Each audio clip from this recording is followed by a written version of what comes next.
छत्रपती संभाजीनगर जिल्हा ॲथलेटिक्स असोसिएशनच्या वतीनं जाहीर करण्यात आलेली जिल्हास्तरीय सब ज्युनियर ॲथलेटिक्स मैदानी स्पर्धा 2 फेब्रुवारी रोजी पीईएस कॉलेजच्या डॉ. बाबासाहेब आंबेडकर क्रीडा संकुलात होणार आहे।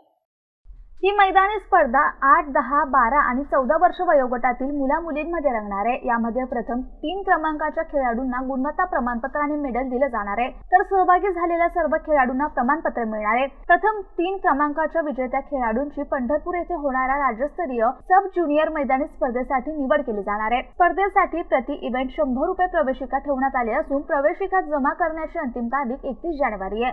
अधिक माहितीसाठी सरस्वती भुवन महाविद्यालयाचे प्राचार्य दयानंद कांबळे किंवा प्राध्यापक तुषार खेडकर यांना संपर्क करा। स्पर्धेला येताना मूळ जन्म दाखला आणि आधार कार्ड सोबत घेऊन येण्याचं सांगण्यात आलंय। यामध्ये खेळाडूंना सहभागी होण्याचं आवाहन जिल्हा संघटनेचे अध्यक्ष श्रीकांत जोशी, कार्याध्यक्ष रंजन बडबणे, उपाध्यक्ष प्राचार्य शशिकला निलवंत, सचिव डॉ. फुलचंद सलामपुरे, मोहन मिसाळ, तांत्रिक अधिकारी डॉ. दयानंद कांबळे यांनी केलंय।